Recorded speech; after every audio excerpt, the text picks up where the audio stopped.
প্রিয় দর্শক, এই মুহূর্তে যারা দেশে কিংবা প্রবাসে বসে নবীনগরের কথা আজকের এই ভার্চুয়াল আড্ডায় যুক্ত হয়েছেন, আমি গৌরাঙ্গ দেবনাথ অপু, এডিটর নবীনগরের কথা, আপনাদেরকে প্রীতি এবং শুভেচ্ছা জানাচ্ছি। আজ 17 ডিসেম্বর 2025, নবীনগরের কথার ভার্চুয়াল লাইভ আড্ডা অনুষ্ঠানের আজ 409 পর্ব। মুক্তিযুদ্ধের চেতনায় নবীনগরের প্রতিচ্ছবি এমন একটি মূল মন্ত্রকে আবার হৃদয়ে ধারণ করে পথ চলতে শুরু করেছিলাম প্রায় 5 বছর আগে। দেখতে দেখতে ইতিমধ্যে আমাদের 408টি পর্ব আমরা করেছি। আজকে 409 পর্বে আপনাদেরকে আবারও স্বাগত জানাচ্ছি।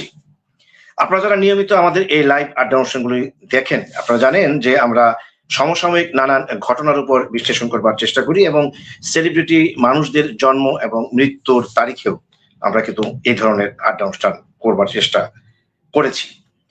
আজ সমসাময়িক ঘটনার উপর আমরা 409 পর্ব সাজি। আপনারা জানেন যে গতকাল ছিল 16ই ডিসেম্বর, আমাদের মহান বিজয় দিবস। আমরা গতকালের অনুষ্ঠানটি করতে চেয়েছিলাম, কিন্তু রাষ্ট্রীয় নানান অনুষ্ঠানে আমাদের আজকে আমন্ত্রিত অতিথি দ্বয় ব্যস্ত থাকায় আমরা একদিন পর আজকে অনুষ্ঠানটি করবার সিদ্ধান্ত নিয়েছি। প্রিয় দর্শক, আমাদের আজকে অনুষ্ঠানের বিষয়বস্তু হচ্ছে বিজয় দিবসের 54 বছর পূর্তি, এই জাতির প্রত্যাশা ও প্রাপ্তি। আবারও বলছি, আজকের বিষয়বস্তু হচ্ছে বিজয় দিবসের 54 বছর পূর্তি, এ জাতির প্রত্যাশা ও প্রাপ্তি। এরকম একটি বিষয়বস্তুকে সামনে রেখে আজকে আমরা দুজন 1971-এর বীর মুক্তিযোদ্ধা, দুই বাসিন্দার দুই বিশিষ্ট জনকে আমন্ত্রণ জানিয়েছি। আপনারা দেখতে পাচ্ছেন, নিশ্চয়ই তাদের সম্পর্কে নতুন করে বলবার কিছু নেই, তাদের সম্পর্কে বিবরণ দেওয়ারও কিছু নেই।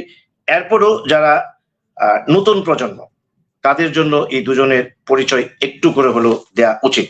আমার ঠিক ডানে রয়েছেন 1971-এর বীর মুক্তিযোদ্ধা, ডিপ্লোম্যাটিক জোনের এই সময় অন্তত জাতির বিবেক খ্যাত এম হুমায়ুন কবির স্যার, যিনি বাংলাদেশের পররাষ্ট্র সচিব ছিলেন। আমেরিকার মতো মার্কিন মুল্লুকে দীর্ঘদিন তিনি রাষ্ট্রদূতের দায়িত্ব পালন করেছেন। এছাড়াও রাষ্ট্রের বহু স্বনামধন্য মন্ত্রণালয়ে তিনি অত্যন্ত উচ্চ পদস্থ কর্মকর্তা হিসেবে সুনামের সঙ্গে দায়িত্ব পালন করেছেন। স্যার, আপনাকে স্বাগত জানাচ্ছি। আরেকবার বহুবার তিনি এসছেন আমাদের এই নবীনগরের কথার আড্ডা অনুষ্ঠানে। ঠিক আমার বাইরে আছেন আরেকজন 1971-এর বীর মুক্তিযোদ্ধা, ওস্তাদ শেখ সাদিক খান, যিনি এই উপমহাদেশ নয়, বিশ্ব ব্রহ্মাণ্ড আমি বলবো, সঙ্গীত জগতের যে কিংবদন্তি ওস্তাদ আলাউদ্দিন খাঁ, যাকে আমরা বাবা আলাউদ্দিন খাঁ বলে সম্বোধন করি, তার ভ্রাতুষ্পুত্র ওস্তাদ আয়েত আলী খাঁ সাহেবের সুযোগ্য সন্তান। বাংলাদেশের বেসরকারি যে পদক, সর্বোচ্চ 21শে পদকপ্রাপ্ত সুরস্রষ্টা সঙ্গীত পরিচালক ওস্তাদ শেখ সাদিক খান। চাচা, আপনাকেও স্বাগত জানাচ্ছি। এবং দুজনের একটি বিষয়ে মিল রয়েছে, দুজনে আজ থেকে 54 বছর আগে 71-এ তারা অস্ত্র হাতে দেশটিকে 9 মাসের যুদ্ধের মাধ্যমে উপহার দিয়েছিলেন। আমরা এই দুই মুক্তিযোদ্ধার গল্প শুনবো এবং বিজয় দিবসের এই 54 বছর শেষে 55 বছরে পদার্পণে আমাদের যে প্রত্যাশা নিয়ে দেশটি স্বাধীন করেছিলেন এইসব বীর মুক্তিযোদ্ধারা 54 বছর পরে এসে 5 দশক, প্রায় 5.5 দশক পর আমাদের প্রাপ্তির ঝুলিটা কতটা সমৃদ্ধ বলে এই দুজন মনে করছেন, সেই কথাগুলি আজকে শোনাবো আপনাদেরকে। শুরুতেই যাচ্ছি আমরা হুমায়ুন কবির স্যারের কাছে। স্যার, আমার কিছু বলবার নেই। আজকের বিষয়বস্তুর আলোকে একজন বীর মুক্তিযোদ্ধা হিসেবে 54 বছর পেরিয়ে 55 বছরের এই পদার্পণে আপনি নিজে কতটা সন্তুষ্ট জাতির প্রত্যাশা এবং প্রাপ্তির বিষয় নিয়ে? এম হুমায়ুন কবির। আপনাকে এবং সেই সাথে আমার যারা দর্শক বন্ধুরা দেখছেন বা শুনছেন তাদের সকলকে শুভেচ্ছা জানিয়ে আমি দু একটা কথা বলি। আপনি যেমনটা বলছিলেন যে গতকাল আমাদের বিজয় দিবস ছিল এবং সেই বিজয় দিবসের অনুষ্ঠানটাই আজকে আমরা করছি। তো যেহেতু আজকে বিজয় দিবস সম্পৃক্ত অনুষ্ঠান, তো কাজেই সকলকে আমি মহান বিজয় দিবসের শুভেচ্ছা জানাচ্ছি। আপনি যে প্রসঙ্গটা তুলেছেন সেখানে আমি যদি বলি, এই প্রশ্নটা খুব কঠিন, কারণ আমি কি প্রত্যাশা কি প্রাপ্তি এটার মূল্যায়ন যদি করি, একটা দেশে স্বাধীন দেশে বসে আমরা কথা বলছি। শেখ সাদিক ভাই, আমরা তো পাকিস্তানে জন্মেছিলাম, উনি হয়তো আরেকটু আগে জন্মেছেন। তো কাজেই আমরা তো একটা একটা জীবনের একটা অংশ ওই সময়তে দেখেছি, এবং আজকে আমরা স্বাধীন দেশের মুক্ত নাগরিক হিসাবে সম্মানজনকভাবে নিজের মনের কথাটা স্বাধীনভাবে বলতে পারছি। এটা বলতে পারছি তার কারণ হচ্ছে বাংলাদেশের নাগরিক বলে, একটা স্বাধীন দেশের নাগরিক বলেই সেই কথাটা আমরা স্বাধীনভাবে বলার একটা সুযোগ পাচ্ছি। এবং এই স্বাধীন দেশ, যার স্বাধীনতা নাই, তার কাছে গেলে আপনি বুঝতে পারবেন যে স্বাধীনতার মূল্যটা কি। আমি কোনো দেশের নাম বলছি না, কিন্তু আমি যেসব জায়গায় কাজ করেছি তার একটা জায়গা, তারা অনেক ক্ষেত্রে অনেকেই আমাকে কয়েকবারই বলেছেন যে ভাই আপনারা তো স্বাধীন, আমরা প্রায় একই ভাষায় কথা বলি কিন্তু স্বাধীন তো না। আমি তো আমার নিজের যে অস্তিত্বে বা যে আইডেন্টিটি নিয়ে আমি নিজেকে পরিচয় দিতে পারলে খুশি হতাম, সেই জায়গাটা আমার সুযোগ বেশি নাই। এবং তারা এক ধরনের, আমি বলবো যে অপূর্ণতার একটা বোধ তাদের মধ্যে আছে, এবং এটা খুব এটা খুব স্বাভাবিক যে আমরা আপনি একটা যে দেশের মানুষ পরাধীন, তার কাছে স্বাধীনতার মূল্যটা কি জিজ্ঞেস করে টের পাওয়া যায়। আমরা হয়তো স্বাধীন দেশ হিসাবে, এখন তো ধরেন আরেকটা প্রজন্ম, আমার 18.5 বছর বয়স ছিল মুক্তিযুদ্ধের সময়, এখন আমি 74-75 বছর বয়সের মানুষ। এখন নতুন আরেকটা প্রজন্ম এসে গেছে, তারা এই যুদ্ধ দেখেনি, তারা হয়তো ইতিহাস সেগুলো পড়ে। কাজে আমরা যারা অভিজ্ঞতার মধ্য দিয়ে এসেছি, আমাদের জন্য এই বিজয় দিবসটা খুবই অর্থবহ, গুরুত্বপূর্ণ, এবং এটা আমাদের জীবনের সাথে সম্পৃক্ত, এবং এটা আমাদের গর্বের একটা অংশ।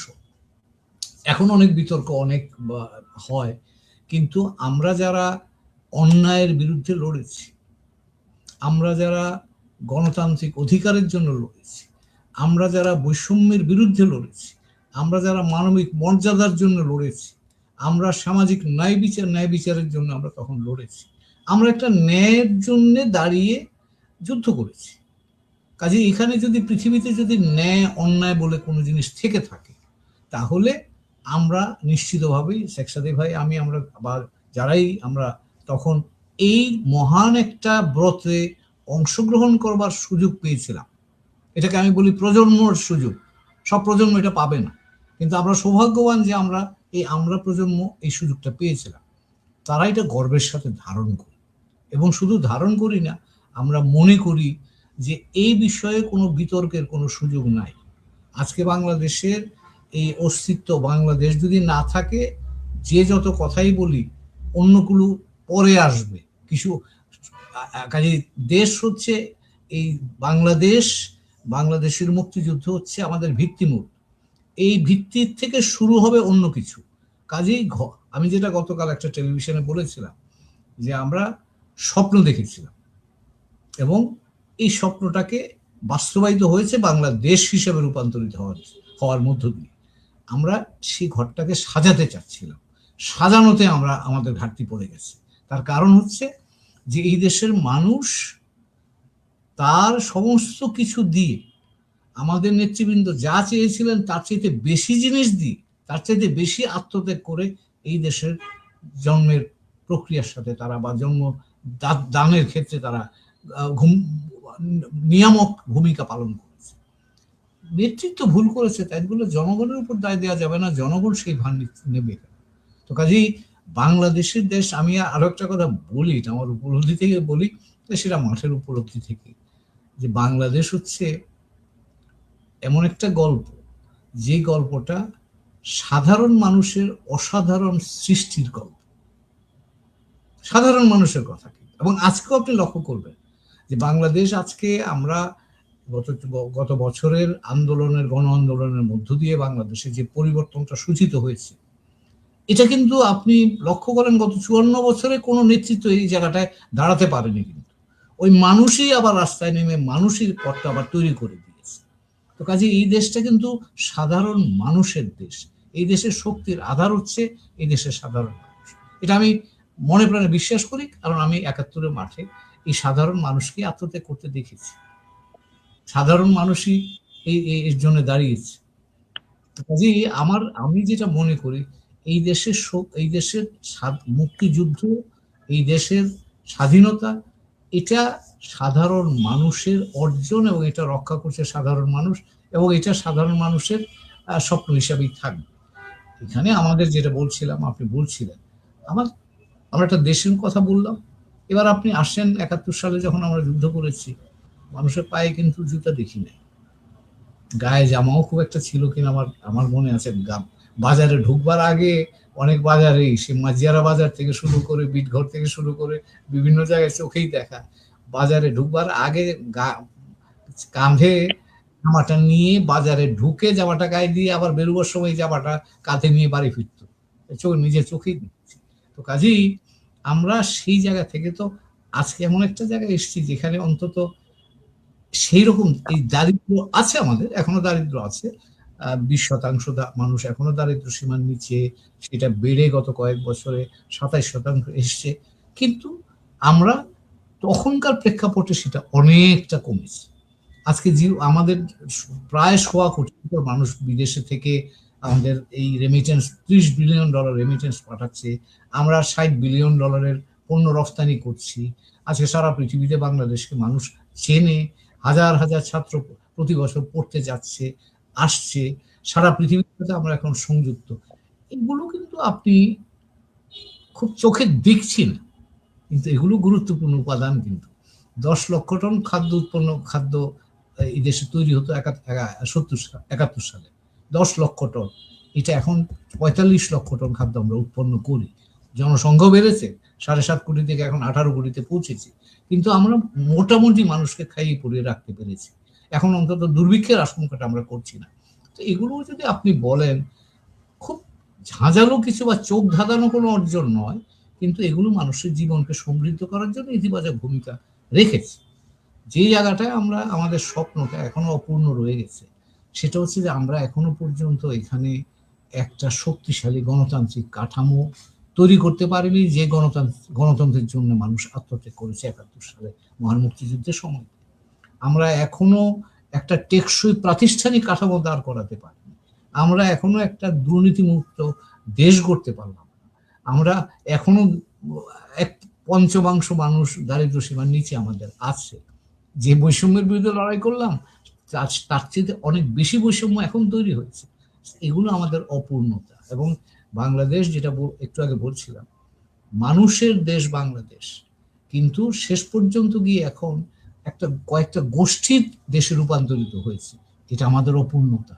এবং তার বিরুদ্ধেই কিন্তু আমি বলি যে এই যে তরুণ প্রজন্ম গত বছর গণ অভ্যুত্থানের মধ্য দিয়ে নতুন করে তারা তাদের প্রত্যাশার কথা জানিয়েছে আমাদেরকে। কিন্তু আমি যদি দেখি যে 1971 সালে মহান মুক্তিযুদ্ধের সময় আমরা যে স্বপ্নগুলো দেখেছিলাম, এই তরুণ প্রজন্ম কিন্তু সেই স্বপ্নের কথাই বলছে। এটাকে আমি একটা ধারাবাহিকতায় দেখি। এই ধারাবাহিকতাটাকে যদি আমি পর্যালোচনা করি, তাহলে আমার কাছে মনে হয় যে অনেক পাওয়ার মধ্যেও কিছু মৌলিক অপ্রাপ্তি জায়গা আছে। সেই জায়গাগুলোর কথাই তরুণ প্রজন্ম গত বছর আমাদেরকে মনে করিয়ে দিচ্ছে। এবং গত পরশু প্রফেসর রহমান সোবহান সাহেব একটা কথা বলেছেন যে এই দেশে গণতন্ত্র চর্চা আমরা করতে পারিনি বলেই আজকে যারা স্বাধীনতাকে পছন্দ করে না, সেই ধরনের লোকেরাও সেই সুযোগ নিচ্ছে। আজকে যদি গণতান্ত্রিক প্রক্রিয়া থাকতো, মানুষের জীবনযাত্রা যদি গণতান্ত্রিক হতো, সকল মানুষের যদি সমান অধিকার থাকতো, অংশগ্রহণ থাকতো, তাহলে কিন্তু আমার মনে হয় না এই নিয়ে কোনো প্রশ্ন উঠবার কোনো সুযোগ থাকতো। কাজে সেই গ্যাপসগুলো থাকার কারণেই আজকে এই অসম্পূর্ণতাগুলো বেশি করে প্রতিভাত হচ্ছে। এবং এর সুযোগ নিয়ে সমাজের কিছু কিছু গোষ্ঠী যারা ক্রাইমস বা অপরাধের সাথে যুক্ত, তারা তাদের অপরাধকে এখন ধুয়ে মুছে তারা এটাকে জাস্টিফাই করার চেষ্টা করছে বিভিন্নভাবে। কিন্তু আমি এটা বিশ্বাস করি যে ন্যায় অন্যায় চিরন্তন, সবসময় এটা থাকবে। আপাত দৃষ্টিতে অনেকে অনেক কথা বলবে, কিন্তু আমার বিশ্বাস নীতি নৈতিকতা যদি কোনো সমাজের মৌলিক ভিত্তি হয়ে থাকে, তাহলে এই দেশের কারা সঠিক জায়গায় আছে, কারা ভুল জায়গায় আছে, সেটা বোধহয় চিনতে বা সেটা প্রমাণ হতে খুব বেশি সময় লাগবার কথা। ধন্যবাদ আপনাকে। অনেক ধন্যবাদ হুমায়ুন কবির স্যার আপনাকে, যে আজকের বিষয় যে বিজয়ের 54 বছর পূর্তিতে আমাদের প্রত্যাশা এবং প্রাপ্তি সবিস্তারে একটি বর্ণনা দিচ্ছিলেন যে যতটা প্রত্যাশা ছিল 54 বছর আগে দুজন মুক্তিযোদ্ধার চোখে মুখে, 54 বছরের প্রাপ্তির হিসাব মিলাতে গিয়ে কিন্তু এম হুমায়ুন কবির স্যার যেটুকু বর্ণনা করলেন তাতে কিন্তু আমরা আসলে সন্তুষ্ট না। যে প্রশ্নটা আমি মূলত এম হুমায়ুন কবির স্যারকে করেছিলাম যে তিনি কতটা সন্তুষ্ট, তিনি সরাসরি উত্তর না দিলেও তার ব্যাখ্যায় কিন্তু আমরা মোটামুটি পরিষ্কার মোটা দাগে বুঝে গেলাম যে প্রাপ্তির ঝুলিটা আসলে ততটা সমৃদ্ধ না। কারণ হিসেবে তিনি বলছিলেন যে ৭১-এ সাধারণ মানুষের যে অসাধারণ গল্পটি তৈরি করেছিল এই মুক্তিযোদ্ধা সহ সারা এই বাঙালি ৭.৫ কোটি মানুষ যে উপাখ্যান, তিনি বারবারই বলছিলেন যে সাধারণ মানুষের অসাধারণ একটি উপাখ্যান ছিল আমাদের মুক্তিযুদ্ধ। কিন্তু ৫৪ বছরে সেই মুক্তিযুদ্ধকে আমরা যথাযথভাবে কাজে লাগাতে পারিনি, একটি নেতৃত্ব দাঁড় করাতে পারিনি। তিনি খুব দুঃখের সঙ্গে বলছিলেন যে আইনের শাসন, ন্যায় বিচার যে বিষয়গুলো সেগুলো প্রতিষ্ঠিত হয়নি, গণতন্ত্র সঠিকভাবে টেকসই করতে পারেনি ৫৪ বছরে, আমরা গণতন্ত্র চর্চা করতে পারিনি। এবং গত বছর যে স্বপ্নটি ছাত্র জনতা বৈষম্য বিরোধী আন্দোলনের মাধ্যমে এই বাঙালিকে নতুন করে আবার একটি স্বপ্ন দেখিয়েছিল, তিনি বললেন যে সেই স্বপ্নটি তো বাস্তবায়ন হয়নি, বরং কোনো কোনো ক্ষেত্রে বৈষম্য আরো বেড়েছে। এই যখন অবস্থা একজন ডিপ্লোম্যাটিক জোনের, আমি বারবারই যাকে বলি জাতির বিবেক, আমরা যাকে একসময় ডক্টর খান স্যার অর্থাৎ ডক্টর আকবর আলী খান যাকে আমরা বলতাম মূল জাতির বিবেক, স্যারের অনুপস্থিতিতে আমরা আসলে এখন এই এম হুমায়ুন কবির স্যারকে আমরা অন্তত গণমাধ্যম কর্মীরা তাকে সেই জাতির বিবেক হিসেবে অন্তত এই খ্যাতিটা দিচ্ছেন তাকে।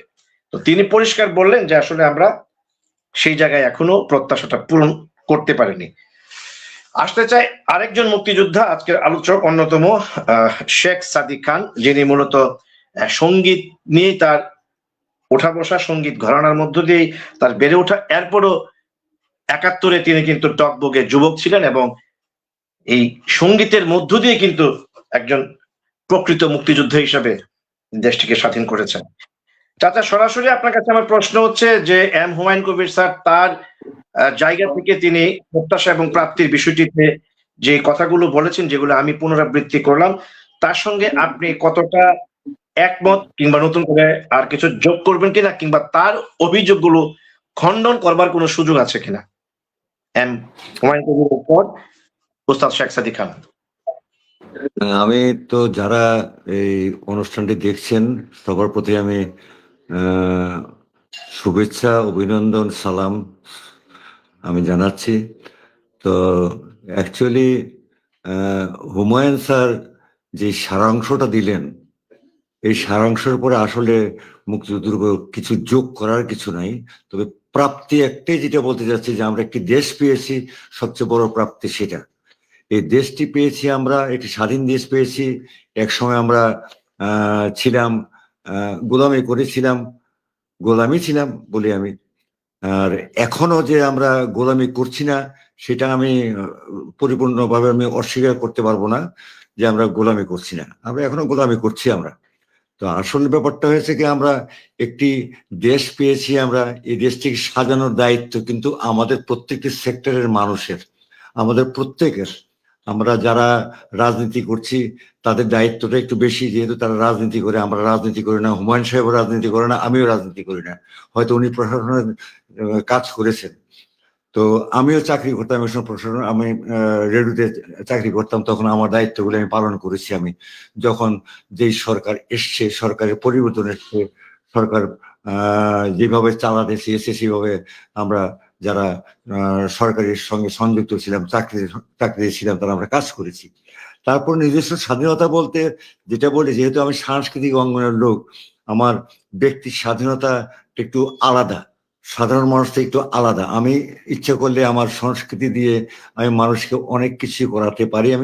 আমি সংস্কৃতি দিয়ে ইচ্ছা করে বিপ্লব করাতে পারি। আমি সেই যোগ্যতা আমাকে বা আমাদের যারা আমরা সংস্কৃতি অঙ্গনে কাজ করি তাদেরকে আল্লাহ রাব্বুল আলামিন আমাদেরকে সেই শক্তি দিয়েছেন। তো আমি যে কথাটি বলতে চাই, হুমায়ুন ভাই যে কথাগুলি বলে গেলেন, প্রত্যেকটি কথার কিন্তু সারমর্ম আছে, প্রত্যেকটি কথার সারমর্ম আছে, এটা বোঝার ব্যাপার আছে। হুমায়ুন ভাই কিন্তু কিছু কিছু কথা কিন্তু একটু এড়িয়ে গেছেন। তা আমরা যেই পর্যায়ে আছি, আমরা এখন যে আমরা আমরা যে শাসন চলছে, হ্যাঁ ঠিক আছে, আমাদের প্রত্যাশা ছিল যে আমরা আর একটু সুন্দর কিছু করতে চাই, আমাদের ছেলেদের প্রত্যাশা ছিল, নতুন যারা আন্দোলন করেছে তাদের প্রত্যাশা হয়তো ছিল যে আরো একটু সুন্দর হোক দেশটা, আর একটু নিয়মে চলুক দেশটা, সেই চিন্তাগুলি ভাবনা, সেই চিন্তাগুলো আমাদেরও ছিল, আগে যারা যে সরকার চালিয়েছে তাদেরও ছিল। তো সরকারের ভিতরেই ভূত থাকে, প্রত্যেক সরকারের ভিতরে ভূত থাকে, প্রত্যেক সরকারের ভিতরে বিভাজন থাকে, বিভিন্ন লোক থাকে। এবং আমি যে কথাটিকে আমি বলতে চাই, উপলব্ধি করি আমি, যে আমরা আমাদের দেশটাকে বিভিন্নভাবে আমরা মানুষজন এত বিভক্ত হয়ে গেলাম কেন? একটি স্বাধীন দেশে আমরা বিভিন্ন দলগতভাবে আমরা বিভিন্ন রকম কথা বলছি, আমরা বিভিন্ন রকম, কিন্তু আমাদের তো নির্দিষ্ট পথটাই থেকে যে আমাদের জনগণ বা আমরা যারা বেঁচে আছে এখনো, বা আমাদের সন্তানদের জন্য আমরা ভবিষ্যতে সুন্দর কিছু করে যেতে চাই, সুন্দর কিছু রেখে দিতে চাই, এটাই তো আমাদের মূল উদ্দেশ্য। এবং আমরা আমাদের দেশটিকে একটি সুন্দর পর্যায়ে নিয়ে জীবন যাপন করতে চাই। তো সেটা আমরা কতটুকু করতে পেরেছি সেটা প্রশ্ন কিন্তু সবার কাছে, সেটা শুধু ব্যক্তিগতভাবে আমার কাছে আর হুমায়ুন ভাইয়ের কাছে বললে হবে না। এটা প্রত্যেকটি মানুষই জানেন বলে আমি মনে করি, প্রত্যেকটি মানুষই উপলব্ধি করেন বলে আমি মনে করি। যাদের বিবেক বুদ্ধি আছে, জ্ঞান আছে, তারা অবশ্যই তারা চিন্তা ভাবনা করেন, যাদের চেতনা বোধ আছে তারা চিন্তা ভাবনা করেন। কিন্তু আমরা প্রাপ্তি আছে, আমাদের প্রাপ্তির সঙ্গে অপ্রাপ্তিও আছে আমাদের। সেই অপ্রাপ্তিগুলিকে আমরা সুন্দরভাবে সংযোজন করে এগুলি যদি এগিয়ে নিতে পারি, আমরা আমাদের যারা এখন নেতৃত্বে আসতে চাচ্ছেন, আসছেন, যারা দিচ্ছেন, তাদের প্রতি আমাদের প্রত্যেকেরই একটা অনুরোধ থাকবে যে আমাদের সন্তানদের জন্য আপনারা কিছু করে যান, আমাদের সন্তানদেরকে আপনারা নিশ্চয়তা দিয়ে যান। আমাদের সন্তানরা কিন্তু দেশ থেকে চলে যাচ্ছে, আমাদের সন্তানরা দেশ থেকে চলে যাচ্ছে, তারা পছন্দ করছে না আমরা যেভাবে আমাদের দেশ পরিচালনা করছি, তারা অনেকেই পছন্দ করছে না, না পছন্দ করে আমাদের দেশের অনেক মেধা, অনেক ছেলে মেয়েরা চলে যাচ্ছে, বাইরে চলে যাচ্ছে। তাদেরকে কি হচ্ছে, আমাদের দেশ কিন্তু আরো মেধাশূন্য হয়ে যাচ্ছে। হ্যাঁ, তো মেধা বলতে যে আমি এটা নিয়ে তর্ক করতে চাই না, বিতর্ক যেতে চাই না আমি। তো আমার বলার উদ্দেশ্য, আমি সাংস্কৃতিক বিষয়টি সবচেয়ে বেশি ভালো বলতে পারি। আমাদের সাংস্কৃতিক অঙ্গনেও কিন্তু আমাদের যে খুব বেশি উন্নয়ন হয়েছে সেটা আমি কিন্তু দেখতে পাচ্ছি না। আমি দীর্ঘ 54 বছর যাবৎ আমি সঙ্গীতের সঙ্গে সঙ্গীত ভুবনের সাংস্কৃতিক অঙ্গনে আমি জড়িত, আমি কাজ করছি, এখনো কাজ করি, আমি চলমান, কিন্তু হয়তো কম করি কাজ আমি। কিন্তু আমি দেখছি, দেখে দেখে মনে হচ্ছে যে আমাদের সঙ্গীতের অঙ্গনকে যে বলিষ্ঠভাবে শুধু নেতৃত্ব না, নেতৃত্ব দিতে গেলে তো আবার রাজনীতি করতে হয়। আমি বলছি বলিষ্ঠভাবে এই সংগঠনটাকে, সংস্কৃতি ধরে রাখার জন্য যে সাধনা, যে ঐক্যবদ্ধতা প্রয়োজন, যে মানে স্বাধীনভাবে সুন্দরভাবে একত্রিতভাবে কাজ করার প্রয়োজন, সেটা কিন্তু আমরা করছি না, করতে পারছি না। আমরা বিভক্ত হয়ে যাচ্ছি, আমরা একে অপরের পিছনে সবসময় লেগে থাকছি। আমরা কেন লেগে থাকছি? দেশটা তো আমাদের, এই প্রতিষ্ঠান। আজকে আমি রেডিওর কথা যদি বলি, আমি যদি টেলিভিশনের কথা বলি, বাংলাদেশ টেলিভিশনের কথা বলি, টেলিভিশন, বাংলাদেশ টেলিভিশন এবং বাংলাদেশ বেতার কি আসলে কি তারা খুব পরিবর্তন আনতে পেরেছে? আমি তো প্রশ্ন রাখতে চাই, যারা যারা বোদ্ধা আছে তাদেরকে প্রশ্ন রাখতে চাই। আমাদের বোদ্ধরা তো কথা বলে না, আমাদের বোদ্ধরা কিন্তু কথা বলে না, তারা কথা বলে না। কারণ হচ্ছে কি, আমরা বলি বাক স্বাধীনতার কথা বলি, আমরা আসলে কি আমাদের বাক স্বাধীনতা আছে? আমি যদি এখন কোন রকম কিছু কথা বলতে চাই জাতীয় প্রতিষ্ঠান সম্পর্কে, তাহলে সেটা পছন্দ না হলে এখন যেই সরকার আছে সেই সরকার আমাকে দোষারোপ করতে পারে, বা আগামীতে যদি আমি কথা বলি সেই সরকার আমাকে দোষারোপ করতে পারে। বাক স্বাধীনতা আমরা বলি, বাক স্বাধীনতা আছে আমাদের তো বাক স্বাধীনতা আসলে নাই। আমরা তো বাক স্বাধীনতার ওইভাবে জোর দিয়ে বলতে পারি না। আমার খারাপ লাগে, হাসি হয়। আমরা কথায় কথা বলি যে আমরা গণতান্ত্রিক মানুষ, আমাদের গণতন্ত্র আছে। আসলে কি গণতন্ত্র আছে? কখনোই গণতন্ত্র ছিল না। সারা পৃথিবীতে গণতন্ত্র নাই, সারা পৃথিবীতে গণতন্ত্র নেই, স্বৈরতন্ত্রই চলছে। আজকে যদি আমি বলি পরাশক্তির কথা, তারা কি গণতন্ত্র নিয়ে চলছে? তারাও কিন্তু স্বৈরশাসনই করছে তারা, কিন্তু তাদের স্বৈরশাসনের ভিতরে তারা সামগ্রিকভাবে সার্বজনীন কিছু করতে চায় বলেই তাদের এত বেশি আন্দোলন হয় না। আমাদের আন্দোলন হয়, আমরা বিভক্ত হয়ে যাই, আমরা এটা মানি তো ওইটা মানি না, এটা মানি তো ওইটা মানি না। এইভাবে চলছে আমাদের সমাজটা, চলছে আমাদের সংস্কৃতি, চলছে আমাদের দেশ চলছে। তো আমি সবসময় আশা করি এই দেশের কিছু যোগ্য ব্যক্তি বলতে যেটা বোঝায়, যার সর্বযোগ্যতা থাকে, তাকে আমি যোগ্য ব্যক্তি বলি। আমি কথা হচ্ছে কি, ব্যক্তি আত্মকেন্দ্রিক মানুষকে আমি বলতে চাই না, কেন আমরা আত্মকেন্দ্রিক হয়ে গেছি প্রত্যেকটি মানুষ। প্রথমে সেটা যেটা দরকার, আসলে যদি আমরা দেশকে ভালোবেসে থাকি, আমরা যুদ্ধে গিয়েছিলাম, আমরা যুদ্ধ করে এসেছি, আমরা এসেছি, সেখানে নতুন দেশ পেয়েছি, আমরা নতুন দেশ নিয়ে আমরা এগিয়েছি, আমরা আমাদের যতটুকু আমাদের শক্তি ছিল, আমাদের যে মেধা ছিল, সেই মেধাকে ব্যবহার করার চেষ্টা করেছি আমরা। এখনো যারা আছে, আমরা বেঁচে আছি, আমরা এখনো ওইভাবেই চলছি আমরা। কিন্তু আমি যে কথাটি বলতে চাই, আমাদের বোধহয় মনে হয় আত্মশুদ্ধি করা প্রয়োজন। আমাদের প্রত্যেকটি মানুষের আত্মশুদ্ধি করা প্রয়োজন, সেজন্য যে এই দেশটি আমাদের, এই দেশটি রক্ষা করার দায়িত্ব আমাদের, এই দেশটি বাঁচানোর দায়িত্ব আমাদের, এই দেশটির আমাদের যে আগামী প্রজন্ম আছে তাদেরকে দেখার দায়িত্ব আমাদের। তো আমরা যদি এটুকু করতে না পারি, এটি যদি না করতে পারি, তাহলে আমার রাজনীতি করে লাভটা কি? রাজনীতির অর্থ হচ্ছে সেবা করা। সেবাও কিন্তু একটা ধর্ম, সেবাও কিন্তু ইবাদত। তা আমরা কি আসলে কি ইবাদত করতে পারছি আমরা? আমি জানি না, আমি খুব বড় বেশি কথা বলে ফেলছি, খুব গভীর কথা বলে ফেলছি। হুমায়ুন ভাই আমাকে ক্ষমা করবেন, হুমায়ুন ভাই প্লিজ। হ্যাঁ, তো কথা হয়েছে কি, আমরা চাই সবাই মিলে, সবাই একত্রিত হই না কেন, আমরা ব্যক্তিগত আদর্শ থাকতে পারে মানুষের, আমরা সবাই একত্রিত হচ্ছে দেশটির জন্য, দেশটিকে আমরা সুন্দর রাখার জন্য, দেশের মানুষকে আমরা নিশ্চিত করার জন্য, দেশের মানুষকে আমরা নিশ্চয়তা দেওয়ার জন্য। আমরা চলুন না সবাই মিলে আমরা একত্রিত হয়ে কাজ করি, যার যে আদর্শ থাকুক। আমার অনুরোধ প্রত্যেকটি মানুষের কাছে, আমার অনুরোধ প্রত্যেকটি দলের কাছে আমার অনুরোধ, আমি কিন্তু কোনো দল করি না, আমি দল করি না। তারপরেও আমাদের সমাজে এরকম অবস্থা যে এক সরকার গেলে আরেকজন আসলে পরে তার পিছনে সিল দিয়ে দেয়। হ্যাঁ, তো আমরা কিন্তু কখনোই, যারা মুক্তিযুদ্ধে, তারা কখনোই দল করি না। আমরা কিন্তু সচেতন মানুষ, আমরা সচেতনতা নিয়েই কিন্তু কাজ করতে, যে যার যার কাজ করি, আমরা যার যার বিভাগের কাজ করছি আমরা। তো আমার অনুরোধ, সবার কাছে অনুরোধ, আমি করজোড়ে অনুরোধ জানাচ্ছি, যেই সমাজ ব্যবস্থা চলছে এখন, যেই অবস্থা চলছে আমাদের, আমরা অনেক মুখ ফুটেও কিন্তু অনেকে বলতে পারে না, কিন্তু তারা কিন্তু আমাদের কাছে বলে, যারা হয়তো আমাদের মতো পরিচিত না, তারা আমাদের কাছে বলে, আপনারা কেন বলেন না, আমাদের এই সমস্যা, আমার এই সমস্যা, এই সমস্যা, আমরা কার কাছে গিয়ে বলবো? কিন্তু আমরা তো মুখ খুলতে পারছি না, আমরা তো বলতে, যেহেতু আমি তো নেতৃত্ব দিচ্ছি না, তো আমি নেতৃত্বের লোক না, তো আমি আমার জায়গাতে আমি নেতৃত্ব দিচ্ছি, কিন্তু আমি তো সরকার নেতৃত্ব দেওয়ার লোক না, তো আমাকে নিত এত উপদেষ্টা নিয়েছে, অনেক অযোগ্য উপদেষ্টা নিয়েছে, তো আমাদের মতো লোকদেরকে নিতে পারতো না? আমরা তাদেরকে অন্তত দুই একটা সাজেশন দিতে পারতাম, দুই একটা কথা বলতে পারতাম, আমার সমাজের জন্য কথা বলতে পারতাম, আমার সাংস্কৃতিক অঙ্গনের কথা বলতে পারতাম, যে আমাদের সাংস্কৃতিক এইভাবে চলছে, এইভাবে চলে, এই প্ল্যান করলে, এই পরিকল্পনা করলে আমরা এভাবে এগিয়ে যেতে পারি। কই আমাদের তো ডাকে নাই, আমাদের জিজ্ঞাসাও তো করে নাই আমাদের মতন লোকদেরকে। কই হুমায়ুন ভাইকে জিজ্ঞাসা করতে, যে হুমায়ুন সাহেব, আমি আপনাকে আমাদের এই সেকশনের উপদেষ্টা বানাতে চাই, আপনাদেরকে একটা আমরা বুদ্ধি জ্ঞান নিতে চাই। আর একটা কমিটিতে তো রাখতে পারতো, কমিটিও দুই চারটা ভালো কথা বলতে পারতো, হুমায়ুন সাহেব বলতে পারতো, আমিও বলতে পারতাম, আমার মতন যারা আছে তারা বলতে পারতো। কই আমাদের কোন কি মূল্যায়ন করেছে, আমাদেরকে মূল্য দিয়েছে? আসলে আমরা কাউকে আমরা মূল্য দেই না, মূল্য দিতে চাই না। আমরা আত্মকেন্দ্রিক মানুষ, আমরা আত্মতৃপ্তিতে তৃপ্ত। তবে এই দিন কিন্তু কখনোই থাকবে না, এক সময় না এক সময় হয় এটা পরিবর্তন হয়ে ভালো জায়গায় যাবে, নয়তো ধ্বংস হয়ে যাবে। তো আমরা কোনটা চাই?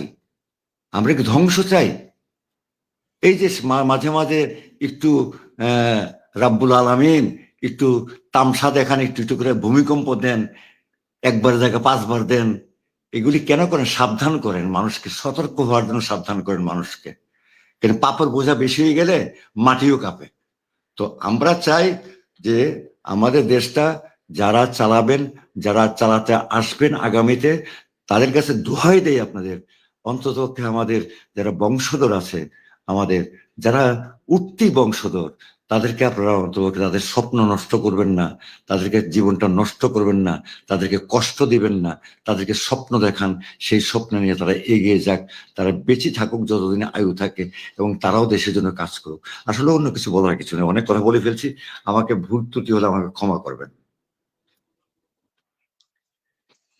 অনেক ধন্যবাদ শেখ সাদিক খান। আমার মনে হয় আলোচনার শুরুটা হুমায়ুন কবির স্যার যেভাবে আমাদেরকে বোঝাতে চেয়েছিলেন আকারে ইঙ্গিতে, কিছুটা কৌশল করে, যে জায়গাগুলিতে টাচ করতে চাননি তার জায়গা থেকে, যেটি শেখ সাদিক খান তার আলোচনার শুরুতেই এটিও বলেছেন যে হুমায়ুন ভাই অনেক জায়গায় একটু একটু এড়িয়ে গেছেন, হয়তো তিনি তার জায়গা থেকে বলতে চাননি, কিন্তু শেখ সাদিক খান সেই জায়গাগুলো আর রাখেননি, মোটামুটি পরিষ্কার করে দিয়েছেন। এবং সবগুলো কথাই স্যার আপনি শুনেছেন। যে কথাটি তিনি বলেছেন মোটা দাগে মূল কথাটা, সেটি হচ্ছে যে আজকের বিষয়বস্তু যে জাতির প্রত্যাশা এবং প্রাপ্তি, এই জায়গা থেকে তিনি বলেছেন যে প্রাপ্তি সবচেয়ে বড় যেটি উল্লেখ করবার মতো, সেটি স্বাধীন সার্বভৌম বাংলাদেশ। আমার মনে হয় এর বাইরে তিনি বহু কথা বলেছেন, যে কথাগুলো শুধু তার কথার পয়েন্টগুলো নিয়ে যদি স্যার আপনার বক্তব্য জানতে চাই, তাহলে হয়তো সারা রাত পার হয়ে যাবে। আমি শুধু আপনাকে বলবো যে সাদি চাচার এই যে অনুযোগ, অভিযোগ, তার কষ্ট, তার খেদুক্তি, দুঃখ, তিনি বললেন যে বাক স্বাধীনতা তার নেই, এরপরও তিনি যেভাবে 4 ছক্কা সমানে পেটাচ্ছিলেন, কি বলবেন স্যার? একজন দর্শক, এই যে তিনি বললেন যে অপ্রাপ্তির ঝুলিটাই বেশি, শামীম আহমেদ নামে একজন দর্শক এখানে লিখেছেন যে 54 বছরে আমাদের এই অপ্রাপ্তির কারণটা কি? আর আবুল বাশার মুন্সি নামে একজন নবীনগরের ব্যবসায়ী, তিনি বলেছেন আসলে দাদা আমরা এখনো মানুষ হতে পারিনি। কি বলবেন স্যার?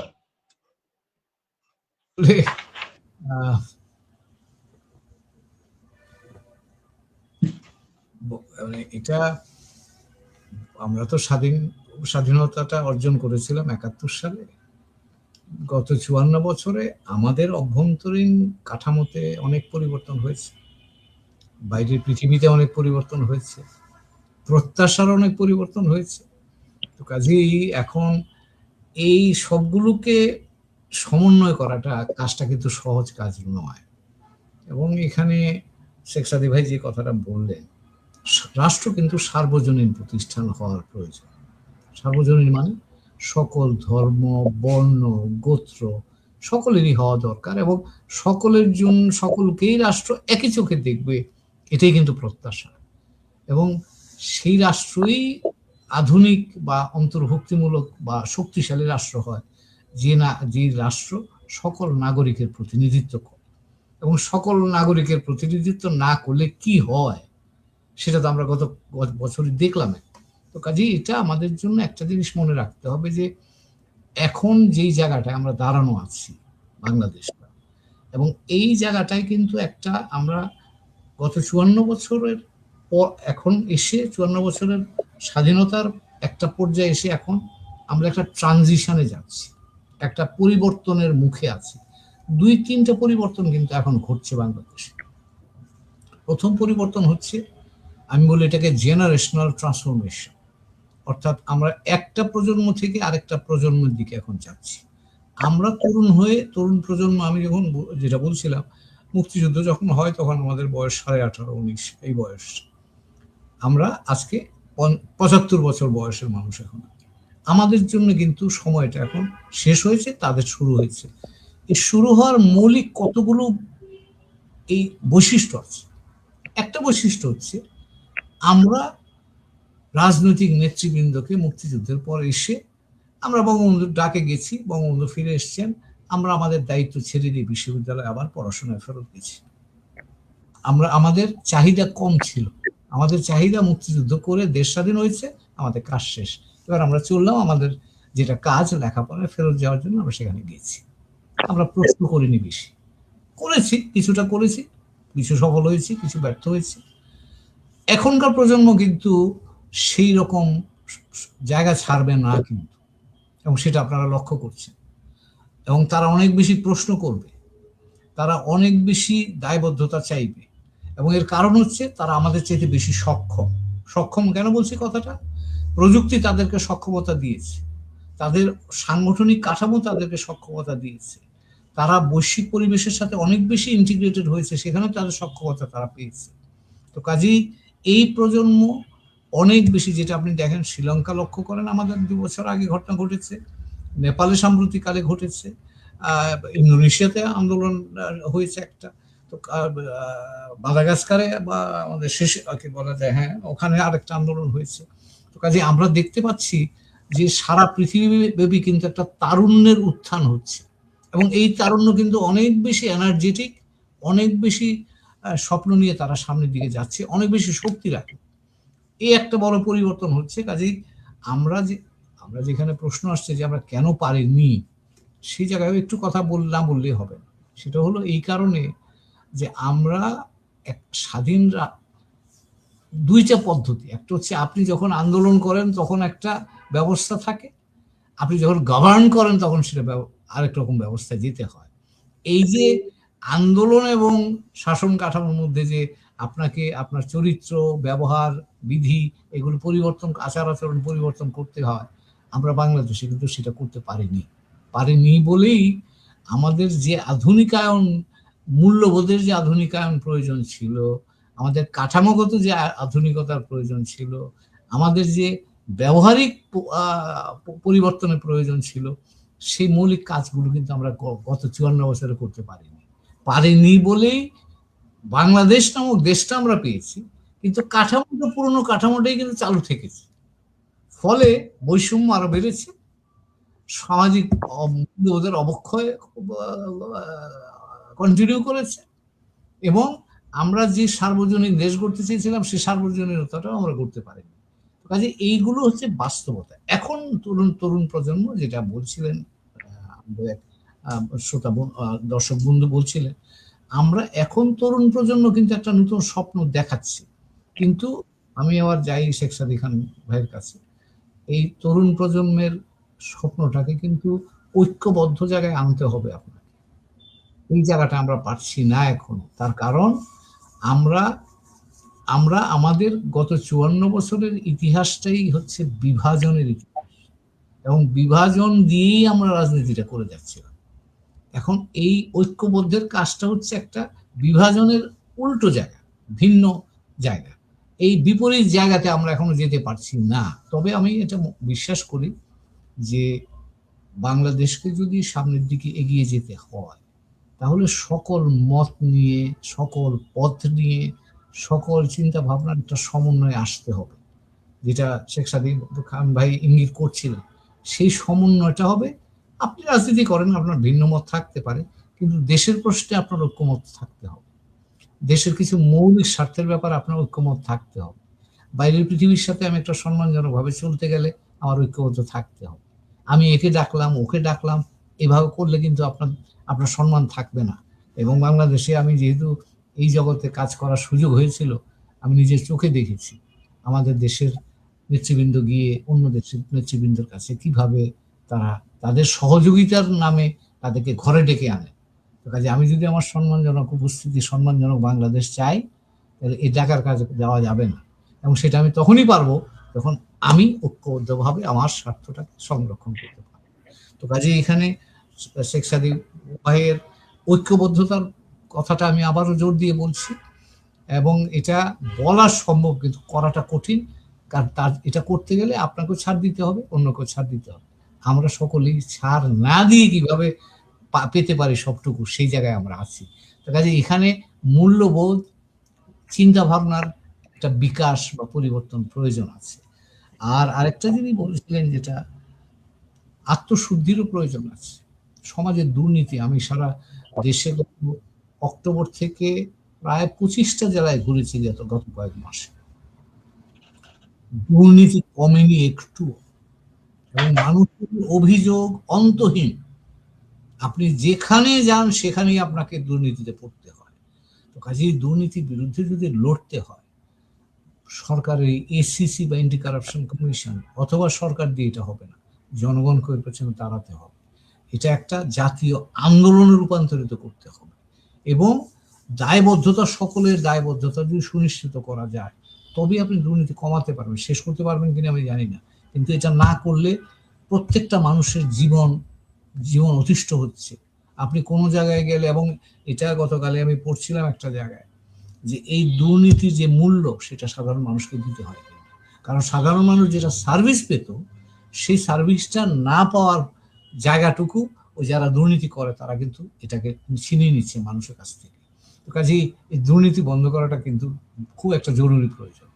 এই সরকার গত এক বছর ধরে চেষ্টা করছে সংস্কারের, বাংলাদেশের মৌলিক সংস্কারের প্রয়োজন। আমি জানি না সামনে গণভোট হবে, মানুষ কোন দিকে ভোট দেবে, কিন্তু এখানে সাংবিধানিক পুনর্বিন্যাস দরকার, যেটা সরকার চেষ্টা করছে এখন। প্রশাসনিক পুনর্বিন্যাস দরকার, জনগণের সাথে সরকারের সম্পর্কের পুনর্বিন্যাস দরকার, স্থানীয় ব্যবস্থার সাথে কেন্দ্রীয় সরকারের সম্পর্কের পুনর্বিন্যাস দরকার।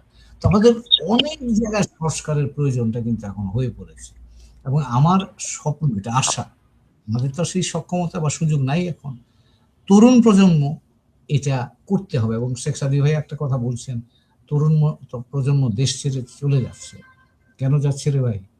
আপনার দেশটা আপনি আকর্ষণীয় করতে পারছেন না, সেই জন্য তরুণ প্রজন্ম চলে যাচ্ছে। তো কাজে তরুণ প্রজন্মকে যদি আপনি ধরে রাখতে হয়, তাইলে আপনার এখানে আকর্ষণ তৈরি করতে হবে।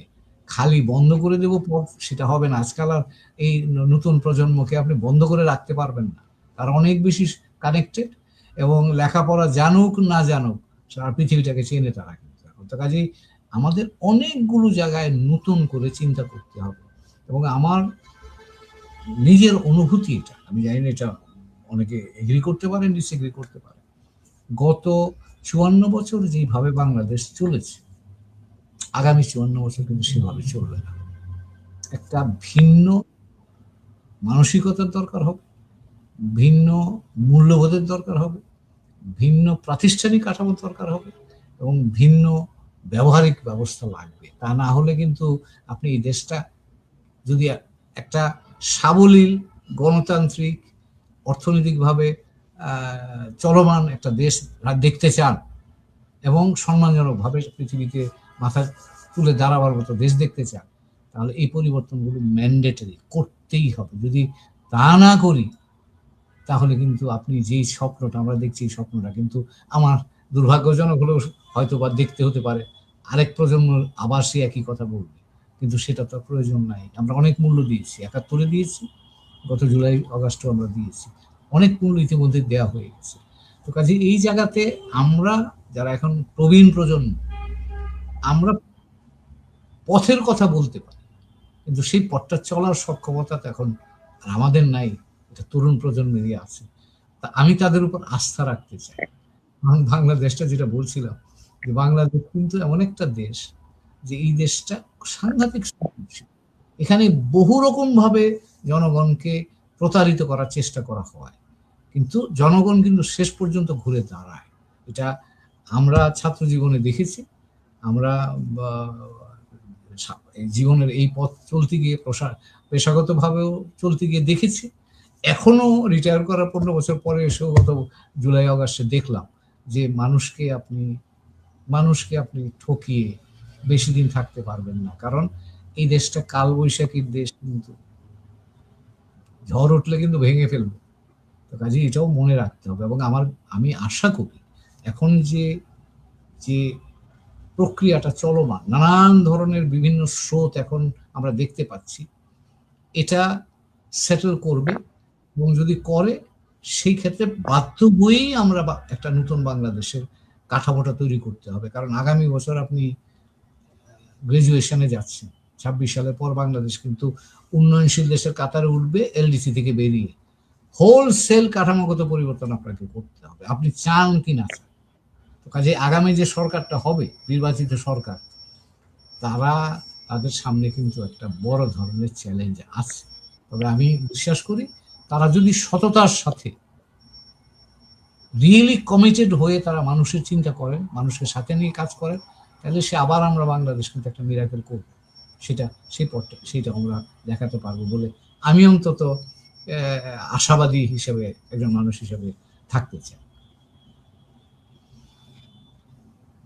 স্যার, কথা যেভাবে জমে উঠেছে এবং আলোচনাটা যেভাবে উচ্চ একটি মাত্রায় গিয়ে দাঁড়াচ্ছে, আমি জানি না আলোচনাটা কোথায় গিয়ে আমি শেষ করতে পারবো। তবে যে প্রশ্নটি একজন দর্শক করেছিলেন, সেই প্রশ্নটি ছিল যে এই যে অপ্রাপ্তির কথা বারবার শেখ সাদী খান তার নানা যৌক্তিক আলোচনায় তুলে ধরেছিলেন। সেই প্রেক্ষিতে শামীম আহমেদ নামে যে ভদ্রলোক বলেছিলেন যে এই অপ্রাপ্তির পেছনের মূল কারণগুলো কি। আপনি যেটি বলছিলেন, এই কারণগুলি ব্যাখ্যা করতে গিয়ে যে বৈষম্য যেটি বিরোধী আন্দোলনটি এত চমৎকার ভাবে সারা দেশ কাঁপিয়ে দিয়েছিল, 1.5 বছরে সেখানে বৈষম্য দূর তো দূরের কথা আরো বেড়েছে। আপনি কথা প্রসঙ্গে বলছিলেন যে বঙ্গবন্ধুর আহ্বানে আপনি 71-এ যুদ্ধে গিয়েছিলেন। এখন রাজনীতিতে ভিন্নমত থাকতে পারে, সেটিও আপনি বলেছেন, কিন্তু গতকালই আমরা বিজয়ের 54 বছর পূর্তি উদযাপন করলাম, 55 বছরে আমরা পা রাখলাম। আপনি অন লাইভে একজন মুক্তিযোদ্ধা, সরকারের একজন সর্বোচ্চ পর্যায়ের সাবেক কর্মকর্তা এবং ডিপ্লোম্যাটিক জোনের অন্যতম একটি প্রধান স্তম্ভ হিসেবে আপনি কিন্তু গর্বের সঙ্গে বঙ্গবন্ধুর নামটি উচ্চারণ করলেন। কিন্তু গতকালই আমরা 54 বছর পূর্তিতে কোথাও এই নামটি উচ্চারিত হতে দেখিনি। এই যে আপনি বললেন যে রাজনীতিতে ভিন্নমত থাকবে, কিন্তু বঙ্গবন্ধুর যে অর্জন, তার যে স্বীকৃতি, কিংবা বিপরীত দিক থেকে আরেকটি নাম যেখানে বৃহৎ গণতান্ত্রিক দল বাংলাদেশ জাতীয়তাবাদী দল বিএনপির যিনি প্রতিষ্ঠাতা শহীদ প্রেসিডেন্ট জিয়াউর রহমান, তাকেও যেভাবে বিগত দিনে কোণঠাসা করে রাখা হয়েছে, তার অবদানকে স্বীকৃতি দেওয়া হয়নি। এই বিষয়গুলিতে স্যার আপনি যেটি বলছিলেন যে আগামী 54 বছরও কিন্তু একটি ভিন্ন প্রেক্ষাপটে এই দেশকে চালাতে হবে, তা না হলে তো এই দেশের কাঠামো শক্তভাবে উদার গণতান্ত্রিক ভাবে হয়তো সেই জায়গায় পৌঁছবে না। ছোট্ট করে যদি স্যার এর উত্তরটি আপনি দিয়ে দেন, আমরা স্বাধীনতার কাছে যাব। কেন আমরা আসলে এত বড় একটি সফল আন্দোলনের পরও আমরা বঙ্গবন্ধু কিংবা জিয়াউর রহমান এই লোকগুলোকে একটি জায়গায় নিয়ে আসতে পারছি না, বরং অবস্থার আরো চরম অবনতি হচ্ছে। বঙ্গবন্ধুর নাম এখন যেমন উচ্চারণ করলে মব ভায়োলেন্সের শিকার হতে হয়, অবস্থা যদি আবার পরিবর্তন হয় তাহলে আবার দেখা যাবে যে জিয়াউর রহমানের নাম একসময় উচ্চারণ করতে গেলে ঠিক একই পরিবেশ তৈরি হবে। এইরকম জাতীয় নেতাদেরকে কেন আমরা একটা জায়গায় আনতে পারছি না? ছোট্ট করে উত্তরটি দিলে আমরা স্বাধীনতার কাছে যাবো। ধন্যবাদ আপনাকে। আমি ছোট্ট করে আসলে মুক্তিযুদ্ধ ছিল একটা সমুদ্রের মতো বিষয়। একটা সমুদ্রে কিন্তু অনেক নদী মিশে এসে, নদীগুলো যখন মিশে সমুদ্রে মিশবার আগ পর্যন্ত নদীর নাম থাকে, সমুদ্রে মিশে গেলে আর নদীর নাম কেউ বলে না, সমুদ্রের গল্পই করে। তো কাজেই বাংলাদেশে মুক্তিযুদ্ধের সময়তেও এইরকম অনেক স্রোত এসে মিশে বাংলাদেশ নামক সমুদ্রটা তৈরি করেছিলাম আমরা, বা করবার চেষ্টা করেছি, স্বপ্ন ছিল এটি। বাংলাদেশ হওয়ার পরে আমরা আবার নদীর নাম নেওয়া শুরু করলাম। যখনই নদীর নাম নেওয়া শুরু করলাম, আপনি এই নদীর নাম নেন, আমি আরেক নদীর নাম নিই, কিন্তু দুই নদী কিন্তু সমুদ্রে এসে মিশেছে। তো কাজেই আমার ধারণা, এই যে আপনি বললেন সমুদ্রের গল্পটা করলে কিন্তু সব নদী সমুদ্রের মধ্য দিয়ে তার সার্থকতা খুঁজে পাবে। কাজে এটা বোধহয় আমাদের এই নতুন প্রজন্মের জন্য আমি রিসার্চ টপিক হিসাবে তাদের জন্য ছেড়ে দিতে চাই, যে এই সমুদ্রের গল্পটা তারা তৈরি করুক, যে সমুদ্রের গল্পে এসে সব নদী মিশেছে, সব নদীর অবদানই তখন স্বীকৃত হবে সমুদ্রের গল্পের মতো দিয়ে। তারা যদি নদীর নামে গল্প করতে চায় তাহলে নদী হিসেবেই থাকবে। আমি আর কথা বাড়ালাম। চাচা, স্যারের এই কঠিন কথাগুলোকে যদি আপনি একটু সহজ করে বর্ণনা করেন, তাহলে আমার মতো নাদান দর্শকদের বুঝতে একটু সুবিধা হবে। শেখ সাদী খান। স্যারের মতো এত সুন্দর করে এই কথা আমি বলতে পারবো? স্যারের যে কথাগুলি বলছে এগুলি যদি বোঝার মতো লোকরা যদি বুঝে নিতে পারে, তাহলে আমার মনে হয় এটা স্যারের জন্য সহজ হয়ে যায়, আর যারা বুঝে নেবে তাদের জন্য সহজ হয়ে যায়। তা আসলে মূল ব্যাপারটাই হচ্ছে আমরা প্রাপ্তি প্রত্যাশা। মূল ব্যাপারটা কিন্তু প্রাপ্তি প্রত্যাশারই আসছে। আমাদের সময় ছিল একরকম, বিবর্তন হয়েছে, পরিবর্তন হয়েছে, চাহিদা বেড়েছে, লোভ বেড়েছে, লালসা বেড়েছে। হ্যাঁ, এখন প্রত্যেকেই চায় একটু একখণ্ড জমি থাকলে সেখানে 10তলা বিল্ডিং করতে চায়। এগুলি থাকবেই, এগুলি প্রত্যেকটি মানুষের স্বপ্ন থাকে, আশা থাকে, যার শক্তি আছে বা যদি যার ক্ষমতা থাকে তারা করে নিতে পারে। এটাই মূল ব্যাপারটা না, কিন্তু মূল ব্যাপারটা হচ্ছে কি আমরা আমাদের প্রত্যাশা প্রাপ্তি। আজকে আমরা ডিসেম্বর মাসে 16ই ডিসেম্বর পার করলাম, বিজয় দিবস কালকে পার করলাম আমরা। আজকে আমরা কথাতে বলছি প্রাপ্তির কথা বলছি, প্রত্যাশার কথা বলছি। আমরা আমাদের তো প্রত্যাশা, প্রত্যেকেরই প্রত্যাশা। আমাদের সঙ্গে যারা নতুন প্রজন্ম এসছে তাদের অবশ্যই আমাদের চেয়ে শক্তি বেশি, আমাদের চেয়ে বুদ্ধি বেশি, আমাদের চেয়ে অনেক বেশি দেখছে তারা, আমাদের চেয়ে অনেক বেশি প্রযুক্তি দেখছে তারা, প্রযুক্তির সাহায্য পাচ্ছে তারা, অনেক কিছু জানতে পারছে। আমি মনে করি যে যারা প্রবীণ, যাদেরকে বলি আমরা যদি প্রবীণ হয়ে থাকি, আমাদের মতো যারা প্রবীণ আছে, যারা রাজনৈতিক নেতৃবৃন্দ আছেন প্রবীণ, তাদের সঙ্গে যদি সমন্বয় ঘটাতে পারে, তাদের সঙ্গে আলোচনা যদি করতে পারে, যদি কোনো কিছু গ্রহণযোগ্যের মতো হয়, নতুনদের সেই তারুণ্য নিয়ে তারা সেই গ্রহণ করে সেটা তাদের সঙ্গে সংমিশ্রণ করে তারা এগিয়ে যাক। আমাদের তো কোনো কাউকে টেনে ধরার কিছু নাই, আমরা তো তরুণদেরকে টেনে ধরতে চাচ্ছি না। আমরা তো এখন নেতৃত্ব দেওয়ার কি আছে আমাদের বয়স হয়ে আছে, আমরা চলে যাওয়ার সময়। তারাই নেতৃত্ব দিবে, তারাই দেশকে সুন্দর করে সাজাবে, গুছাবে, তারাই তাদের সন্তানদেরকে পথ দেখাবে। তো ঘটনা হয়েছে কি, তারপরও কিছু কথা থেকে যায়, কথা এসে যায়।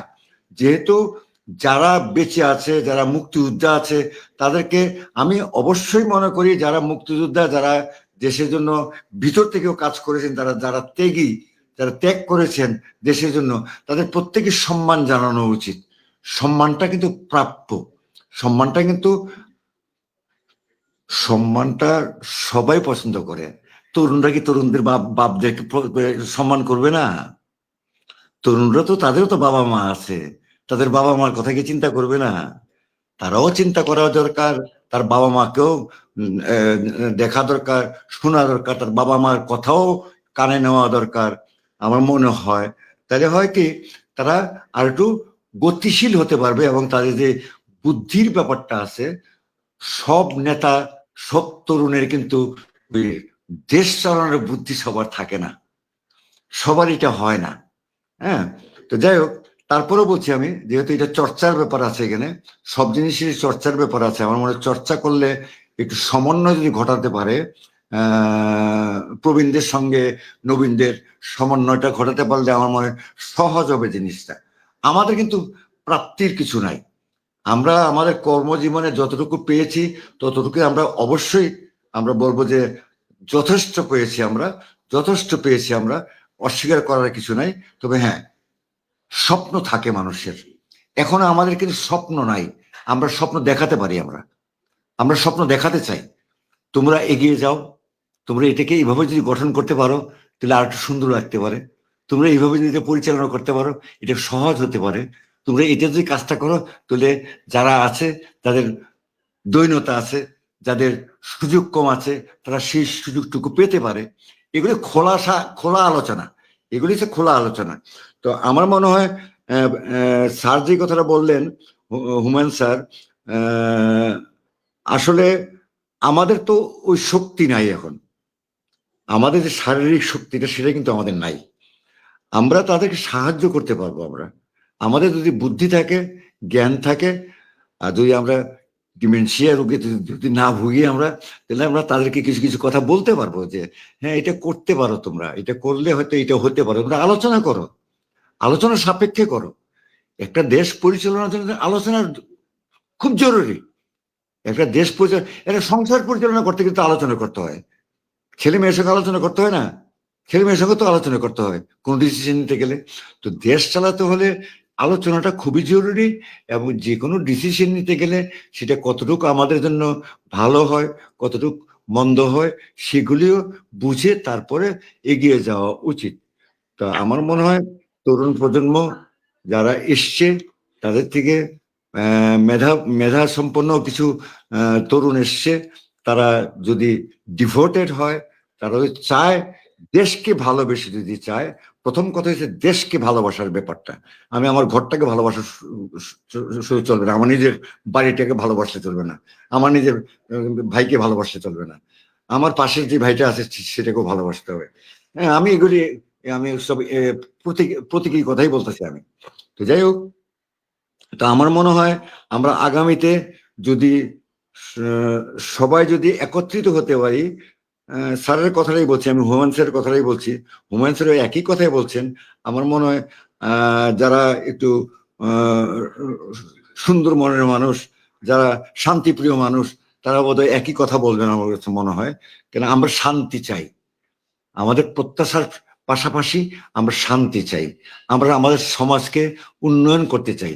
আর সবচেয়ে বড় যে কথাটা বলতেছি আমি, সেটা হচ্ছে কি, এখনের যে প্রজন্মটা আছে, 8 থেকে 15 বছরের যে প্রজন্মটা আছে, যারা স্কুল গোয়িং ছেলে মেয়েরা, তাদেরকে মোটিভেট করতে হবে। তারা কিন্তু আগামী আগামী আমাদের দেশ চালাবে, কিন্তু তারা। আমাদের এখানে যারা তরুণরা আছে তাদের ভিতরেও কিছু কিছু জায়গাতে আছে বিভেদ বলি বা কিছু বিভ্রান্তি আছে, কিছু কিছু কথাবার্তায় এমন এমন কথাবার্তা বলে ফেলে যে কথাবার্তাগুলি বলতে গেলে খুব চিন্তা করে কথা বলতে হয়। এরকম মুখ ফিসে অনেক কিছু কথাবার্তা বলে ফেলে, মনে হয় ইচ্ছা করলে আমি এক্ষণে এক তুড়িতে আমি পৃথিবীকে ধ্বংস করে দিতে পারি, এরকম এরকম কথা হয়ে যায়। হ্যাঁ, তো যাই হোক, আমরা শুনতে পাচ্ছি, সবকিছু শুনতে পাচ্ছি। তো আমার মনে হয় যে আমাদের সবচেয়ে খুব জরুরি যে 8 থেকে 15 বছরের ছেলে মেয়েদেরকে কিভাবে মোটিভেট করা যায়, তাদেরকে কিভাবে সুন্দরভাবে বোঝানো যায়, দেশপ্রেমটা তাদের ভিতরে ঢুকিয়ে দেওয়া যায় এবং তাদেরকে যোগ্য করে তোলা যায়, সেই প্রচেষ্টাটা সবচেয়ে বেশি জরুরি বলে আমি মনে করি দেশ পরিচালনার পাশাপাশি। তাইলে আমাদের দেশকে আমরা লং টার্ম আমাদের দেশকে আমরা আমাদের ছেলে মেয়েরা নেতৃত্ব দিতে পারবে। নয়তো নেতৃত্বের সমস্যা হবে, যেহেতু আমাদের অনেক কমজোরি ব্যবস্থা আছে। আমরা ছোট্ট একটা দেশ, আমাদের আসলে কি আছে, আমাদের নিজস্ব কি শক্তি আছে আমাদের? আমরা গায়ের জোরে শক্তি দিয়ে তো কিছু করতে পারবো না। আমাদেরকে সবার সঙ্গে বুদ্ধি দিয়ে চলতে হবে এবং সম্মান দিয়ে এবং সম্মান নিয়েই চলতে হবে। আমরা সম্মান দিতে চাই, সম্মান পেতে চাই। আমরা পরাশক্তির কাছে বলতে চাই, আপনারা আমাদের অসম্মান করবেন না, আমাদের সবকিছু কেড়ে নিবেন না, আমাদের সম্পত্তি কেড়ে নিবেন না। আমাদের দেশে বহু সম্পত্তি আছে, কিন্তু আমাদের দেশে আপনারা আমাদেরকে সাহায্য করেন।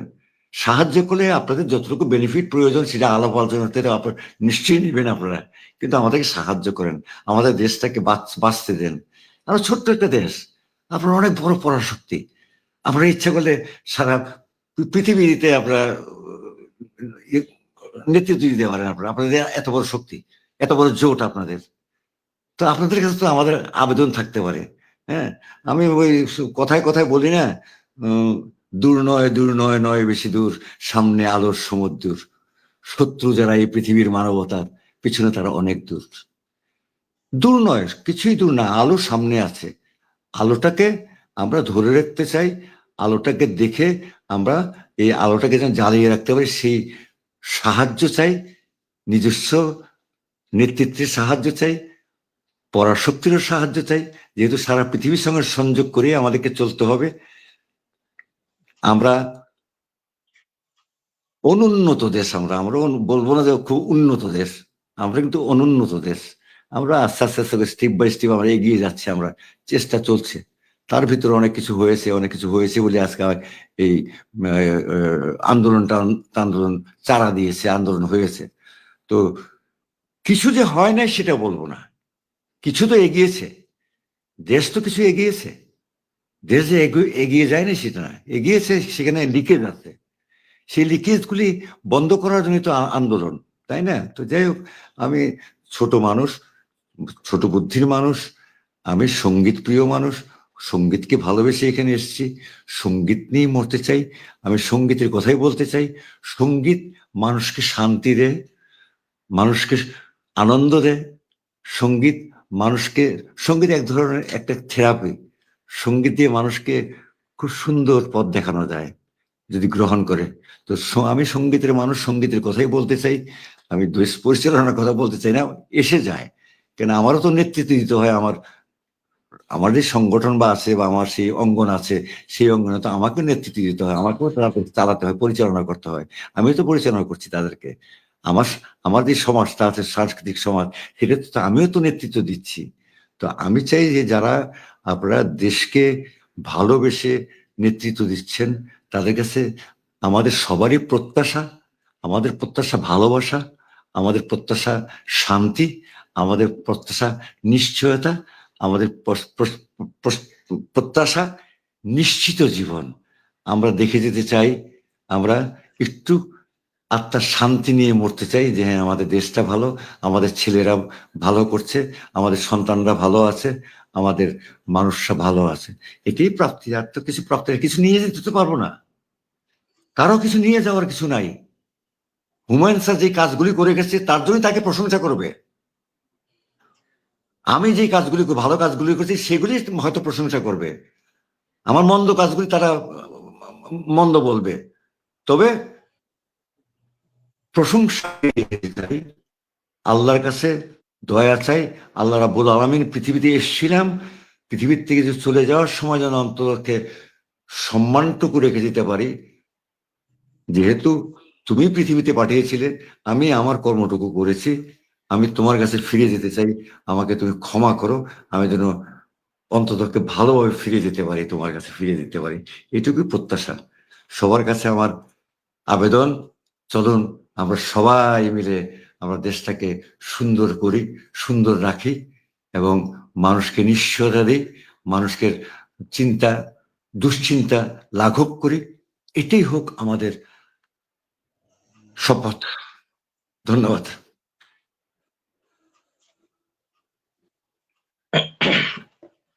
অসাধারণ, একেবারে স্পিচলেস। এই মুহূর্তে অনেক দর্শক যুক্ত হয়েছেন। আমরা অনুষ্ঠানটি আরো 15 মিনিট আগে শেষ করবার কথা ছিল, কারণ হুমায়ুন স্যার আমাকে বলেছিলেন যে 45 মিনিটের মধ্যে অনুষ্ঠানটি শেষ করতে হবে। কিন্তু আলোচনাটা চমৎকার ভাবে জমে উঠেছে যে কখন প্রায় 1 ঘন্টা 2 মিনিট হয়ে গেছে। আমরা ক্ষমা চাচ্ছি স্যারের কাছে যে স্যার যথাসময়ে শেষ করতে পারিনি, আপনার খুব ভোরে ক্লাস আছে। অনেক দর্শক যুক্ত হয়েছেন, তাদের অনেক প্রশ্ন ছিল, সেই প্রশ্নগুলো নিতে পারিনি। এই মুহূর্তে আমেনা বেগম স্কটল্যান্ড থেকে, নবীনগরের মেয়ে, সে কি কমেন্ট করেছে, আমি সেটা একটু পড়তে চাই। লিখেছে, আসসালামু আলাইকুম to everyone. This talk about Bangladesh's situation is very important for us to improve, develop and strength of Bangladesh future. অসাধারণ। আমার মনে হয় আলোচনাটা তারও মনে লেগেছে, সে কারণে তার একটা অভিমত সে এখানে দিয়েছে। আমরা এবার দুজনের কাছ থেকে 1 মিনিট করে 2 মিনিট কথা শুনে আলোচনাটা শেষ করব। তার আগে হুমায়ুন স্যারের কাছে একটু অনুমতি নিতে যাচ্ছি। একজন দর্শক যুক্ত হয়েছেন আপনাকে একটি প্রশ্ন করবার জন্য। আপনি অনুমতি দিলে সেই দর্শককে আমি একটু নিতে চাই, যদি অনুমতি দিন। আমি তাকে বলেছি সর্বোচ্চ তোমাকে 1 মিনিট সময় দেওয়া হবে। আপনি কি আমাকে জিজ্ঞেস করছেন? স্যার মানে প্রশ্নটা সম্ভবত আপনাকেই করবে, কিন্তু সরাসরি যুক্ত হয়ে। কথা শুনতে পাচ্ছি না তো। একজন দর্শক স্যার যুক্ত হয়ে আপনাকে একটি প্রশ্ন করতে চাচ্ছে, আমি কি সেই দর্শককে যুক্ত করব? অডিও, আপনার অডিও পাচ্ছি না আমি শুনতে, সাউন্ড নাই তো, কিছু একটা প্রবলেম হয়েছে। আমার কথা শুনতে পাচ্ছেন না স্যার? না না, অডিও পাচ্ছি না, এখন অডিও নাই, আপনার কথা শুনতে পাচ্ছি না। মিউট হয়ে গেছে নাকি? চাচা আমার কথা শুনতে পাচ্ছেন? না, হ্যাঁ শুনতে পাচ্ছি, আমি শুনতে পাচ্ছি। আমার এখানে হচ্ছে না। আচ্ছা, দর্শক যুক্ত হয়েছেন, একজন দর্শক যুক্ত হয়েছেন, তিনি শাহিন রেজা টিটু, তিনি একজন গণমাধ্যম কর্মী, রিপোর্টার্স ক্লাবের প্রেসিডেন্ট। টিটুকে আমি বলবো আপনি একটি প্রশ্ন হুমায়ুন স্যারকে করলে তিনি প্রশ্ন উত্তরটি দিয়ে অনুষ্ঠানটি শেষ করবেন। আচ্ছা ঠিক আছে, আমার তাড়াতাড়ি শেষ করব, কিন্তু আমি শুনতে পাচ্ছি না। ওনার কথা যদি শুনতে পাই তাহলে আমি জবাবটা দিতে পারবো। বলেন ভাই, আপনি বলেন, টিটু ভাই বলে ফেলেন। আসসালামু আলাইকুম। কথা কি শুনতে পাচ্ছেন? আমি শুনতে পাচ্ছি, স্যার শুনতে পাচ্ছেন? হ্যাঁ আমরা শুনতে পাচ্ছি। আপনার কথা আমি শুনতে পাচ্ছি না। হ্যাঁ কিন্তু সরাসরি প্রশ্ন, কথাই তো শুনতে পাচ্ছে না। না শুনতে, এখন শুনতে পাচ্ছেন? না, আমার এখানে আসছে না, বুঝতে পারছি না। হ্যালো, আমি শুনতে পাচ্ছি এখন। আমার স্যার মনে হয় শুনতে পাচ্ছে না। তারপরে আচ্ছা, যদি প্রশ্নটা শুনতে পাচ্ছি না তো, শুনতে পাচ্ছে না তো প্রশ্ন করে কি হবে? কিছু একটা প্রবলেম হচ্ছে। আর টিটু ভাই বলেন, আপনি বলেন দেখি, আবার আপনি চেষ্টা করি আমি। আমরা আজকে যেই টপিকস নিয়ে আলোচনা এসেছি এবং যারা দেখছেন তাদের সকলকে মহান বিজয় মাসের এবং বিজয় দিবসের শুভেচ্ছা জানিয়ে এই 54 বছর আপনারা এখানে, আমি যাদের সামনে কথা বলছি, দুই অঙ্গনের, শুধু নবীনগরের গর্ব নয়, সারা বাংলাদেশের গর্ব। না, আমি শুনতে পাচ্ছি না। আমি আমি বের হয়ে আবার আসি। আমি এটা শেষ করে তারপরে আসি, দেখি যদি পাই আপনার কথাটা। আমার মনে হয় যে আমি শেষ করে আবার। আচ্ছা, টিটোর প্রশ্নটা আমার মনে হয় দুজনকেই তো করার কথা, তাহলে আমার মনে হয় প্রশ্নটা শুনি। স্যার যদি লিভ নিয়েছেন হয়তো আবার ঢুকতে পারেন, আমরা প্রশ্নটা শুনে ফেলি। প্রশ্নটা আসলে আমি মূলত আমাদের হুমায়ুন স্যার কি করতাম। আচ্ছা, আপনি শুনে রাখেন, এটা হয়তো সাদি চাচা উত্তর দিতে পারে কিনা। স্বাধীনতার সময়ে আপনারা টিটো একটু স্যার ঢুকেছেন, একটু স্যারের উপস্থিতিতে প্রশ্নটা করা হোক। না, একই প্রবলেমটা তো পাচ্ছি। সরি, না আমি শুনতে পাচ্ছি না।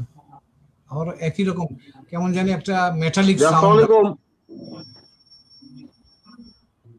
এখন কি শুনতে পাচ্ছেন? না সরি, আমার মনে হয় আমি তো শুনতে পাচ্ছি না একদম। সরি, আরেকদিন করতে হবে। আমার মনে হয় শেষ করে দিই। অপু, আমরা শেষ করি। ঠিক আছে, স্যার আপনার Sorry, বক্তব্যটা দিবেন। না আমি শুনতে পাচ্ছি না, ইউজলেস। আমি তো শেখ সাদি ভাইয়ের অনেক কথাই শুনতে পাইনি। আচ্ছা স্যার, তাহলে আপনি আপনার বক্তব্যটা দিয়ে দেন, শেষ বক্তব্যটা। তাই তো, আমি তো শুনতে পাচ্ছি না আপনাকে। না, আমি যেটা বলবো যে আমাদের অনেক অপূর্ণতা আছে, কিন্তু অপূর্ণতার মধ্যেও আমরা আমরা একটা সৃজনশীল জাতি হিসেবে আমরা আমাদেরকে বারবার নিজেকে আবিষ্কার করতে হবে। এবং পৃথিবী বদলাচ্ছে, বাংলাদেশও বদলাচ্ছে, বাংলাদেশের মানুষের প্রত্যাশাও বদলাচ্ছে। এই সবগুলোকে মাথায় রেখেই আমরা আমরা প্রাতিষ্ঠানিক কাঠামোটা গড়ে তুলতে হবে।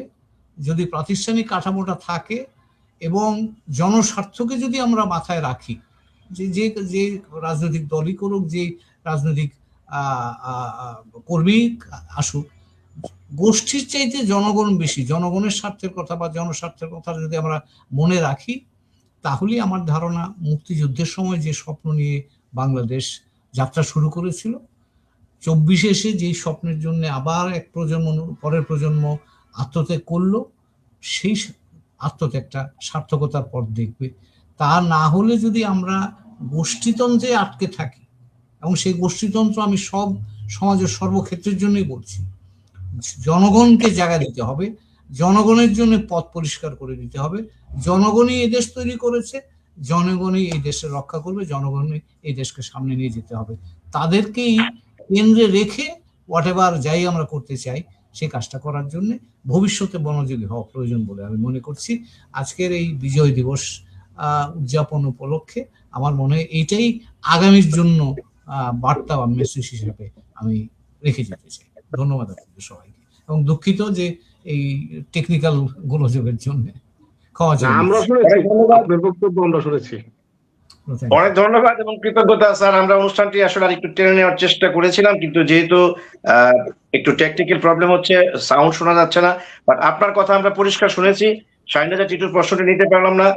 অনেক ধন্যবাদ আজকে দুই মূল আলোচক, দুই বীর মুক্তিযোদ্ধা, এম হুমায়ুন কবির স্যার, সাবেক পররাষ্ট্র সচিব এবং সাবেক রাষ্ট্রদূত, এবং আরেকজন শেখ সাদি খান, যিনি 21 পদকপ্রাপ্ত একজন সুরস্রষ্টা। আপনাদের দুজনকে আবারও কৃতজ্ঞতা জানিয়ে, অশেষ প্রণাম জানিয়ে আজকে অনুষ্ঠান শেষ করতে চান। আজকের বিষয়বস্তু ছিল বিজয় দিবসের 54 বছর পূর্তি, এই জাতির প্রত্যাশা এবং প্রাপ্তি। আমরা এই বিষয়গুলোর উপর চেষ্টা করেছি আপনাদেরকে কিছুটা যতটা সম্ভব স্বল্প সময়ের মধ্যে তুলে ধরবার জন্য। একজন দর্শক, একজন গণমাধ্যম কর্মী যুক্ত হয়েছিলেন, কিন্তু আমরা তার প্রশ্নটি নিতে পারিনি। প্রিয় দর্শক, আপনারা ভালো থাকবেন, সুস্থ থাকবেন এবং অবশ্যই নিরাপদে থাকবেন। শেষ করছি আজকে 409 পর্বের। অনেক ধন্যবাদ, শুভরাত্রি।